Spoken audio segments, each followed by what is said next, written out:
Salut à tous, fans d'arts martiaux et d'histoires épiques.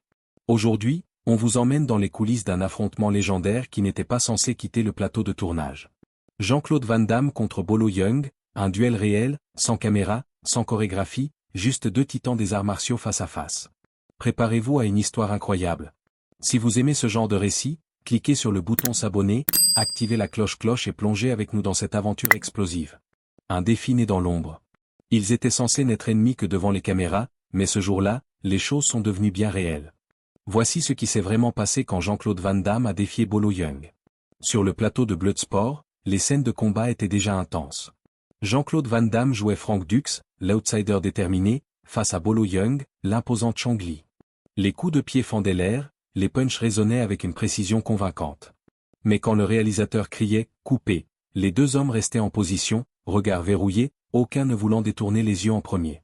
Cette tension brute, c'était la magie que les spectateurs ressentiraient plus tard, celle qui a fait de Bloodsport un classique culte. Une fois l'équipe partie et le silence retombé sur le plateau, Van Damme a brisé la glace. Tu sais, dit-il avec un sourire mi-amusé, mi-sérieux, les gens se demanderont toujours, Jean-Claude Van Damme contre Bolo Yeung, qui gagnerait vraiment? Bolo n'a pas ri. Il a incliné la tête, étudiant Van Damme comme un entraîneur jauge un jeune talent. À presque 40 ans, Bolo était un vétéran du cinéma d'arts martiaux, sa réputation bâtie sur un mélange de muscles et de menaces. Van Damme, lui, était à l'aube de sa gloire, encore en quête de légitimité, toujours prêt à repousser ses limites.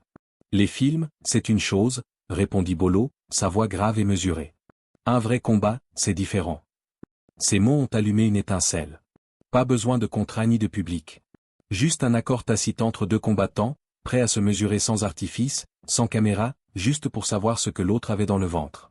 Les deux titans face à face.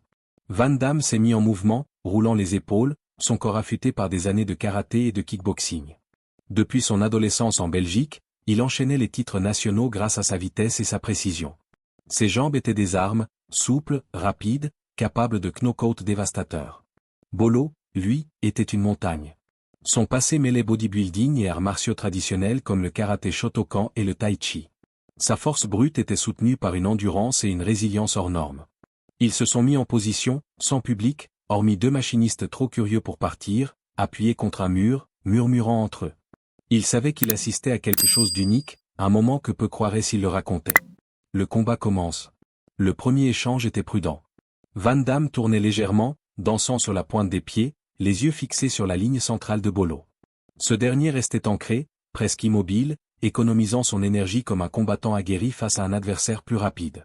Van Damme a testé la distance avec un jab rapide, suivi d'un coup de pied qui s'est arrêté juste avant les côtes de Bolo.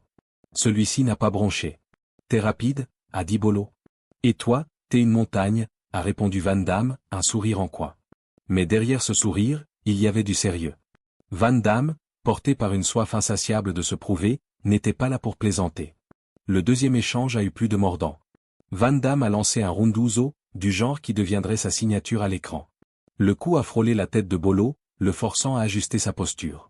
Bolo a riposté avec un direct fulgurant, porté par toute sa masse. Le coup a effleuré la garde de Van Damme, mais l'impact l'a fait reculer. À l'écran, Van Damme était toujours le plus vif, dansant autour de ses adversaires. Mais face à Bolo, sa vitesse ne suffisait pas à contrer la force brute de chaque frappe. Pour la première fois, il a senti le risque d'être dominé physiquement. Un duel équilibré. Ils ont repris leur distance, respirant plus fort. Van Damme a multiplié les combinaisons, coups de pied bas, feintes, attaques rapides. Bolo absorbate la pression attendant son moment. Quand Van Damme a tenté un coup de pied circulaire, Bolo s'est baissé et a foncé, enroulant ses bras massifs autour du torse de Van Damme. Ce n'était pas une projection parfaite, mais assez pour le faire basculer sur le tapis. Les machinistes ont retenu leur souffle. Van Damme s'est relevé, a épousseté son GI et a hoché la tête, plus excité qu'embarrassé. Il a changé d'approche, utilisant des angles, entrant et sortant rapidement, visant les cuisses de Bolo pour éroder sa base. Bolo, lui, est passé à des contre-attaques plus courtes, plus efficaces. Un revers lourd a touché l'épaule de Van Damme, envoyant une secousse dans son bras. Pour chaque coup rapide de Van Damme, Bolo répondait avec une frappe lourde, celle d'un homme bâti pour encaisser et rendre au centuple point. Waouh, quel combat! On est au cœur de l'action, et ça ne fait que commencer. Si vous kiffez ces histoires de duels légendaires, abonnez-vous à la chaîne et activez la cloche pour ne rien rater. Dites-nous dans les commentaires, qui pensez-vous prend l'avantage? Allez, on replonge dans le combat. Un équilibre parfait. La sueur coulait à flot. Le silence du plateau n'était brisé que par le bruit des respirations, des pas et des impacts sur des coups. Le temps semblait suspendu. Aucun des deux ne dominait clairement, et c'était là toute la surprise. Les fans auraient pu s'attendre à ce que la vitesse de Van Damme prenne le dessus ou que la force de Bolo écrase tout.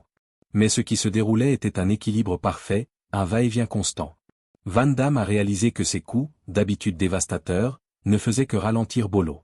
Ce dernier, de son côté, découvrait l'endurance incroyable de Van Damme, qui revenait sans cesse, même après avoir été projeté ou touché. Les machinistes chuchotaient, on dirait qu'il n'y aura pas de vainqueur.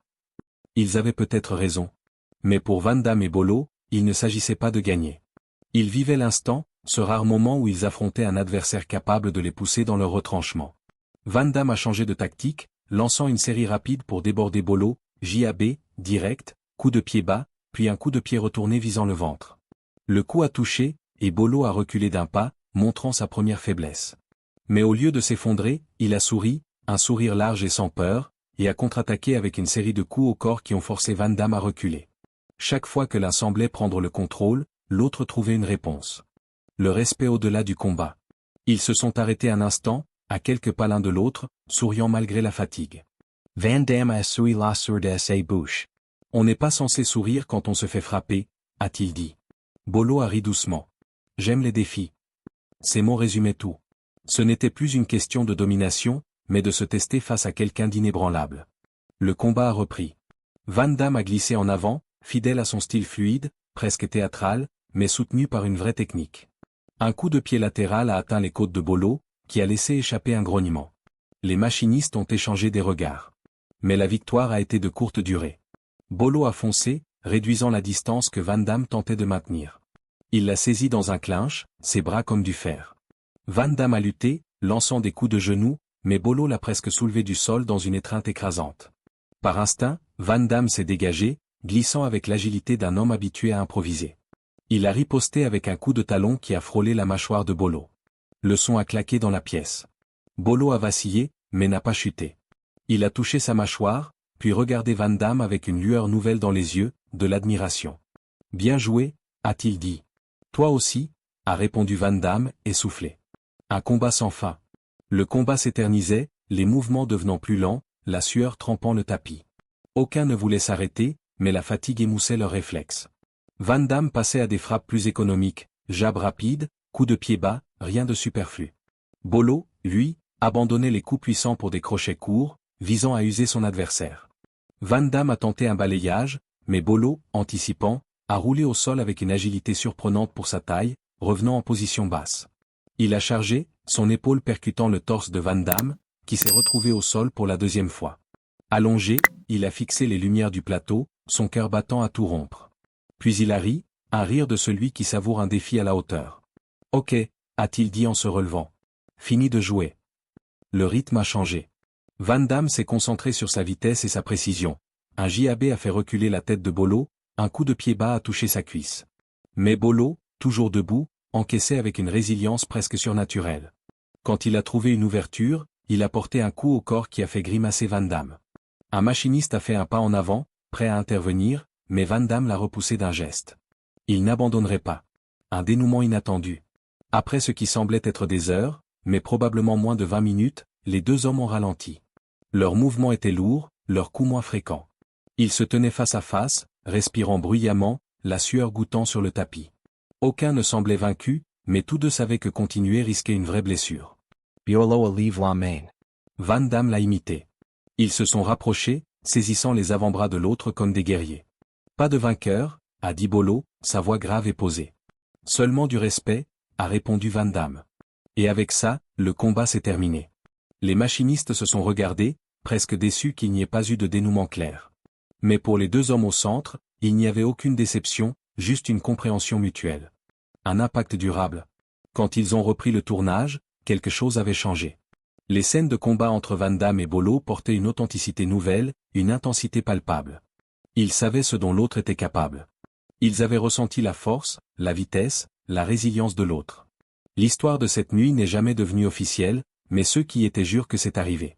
Jean-Claude Van Damme contre Bolo Young, un vrai combat, sans script ni doublures. Pas de victoire nette, mais un respect mutuel forgé dans l'effort. Ce n'était pas une question de domination, mais de lien. Ils s'étaient montrés le meilleur d'eux-mêmes, s'étaient poussés plus loin que la plupart des adversaires, et étaient repartis égaux. Une légende qui perdure. Si l'un avait dominé l'autre, le mystère aurait disparu. Mais l'incertitude a perduré, alimentant les débats des fans. Si Jean-Claude Van Damme et Bolo Yeung s'étaient battus jusqu'au bout, qui aurait gagné? La vitesse de Van Damme ou la force de Bolo? Cette question fait partie de leur légende. Même des années plus tard, dans Double Impact, les échos de ce combat secret résonnaient encore dans chaque coup porté à l'écran. Ce duel n'était pas une question de victoire. C'était l'histoire de deux combattants au sommet de leur art, se rencontrant dans un espace sans public ni caméra, avec pour seul objectif de se tester eux-mêmes. Le résultat? Pas une victoire, mais du respect. Quelle histoire incroyable, non? Alors, dites-nous dans les commentaires, pensez-vous que Jean-Claude Van Damme aurait pu battre Bolo Yeung s'ils étaient allés jusqu'au bout? Partagez vos avis, on veut tout savoir. Et si vous avez aimé ce récit épique, abonnez-vous à la chaîne pour plus d'histoires de combats légendaires. Cliquez sur s'abonner, activez la cloche et rejoignez notre communauté de passionnés d'arts martiaux. On se retrouve très vite pour une nouvelle vidéo pleine d'action. À bientôt.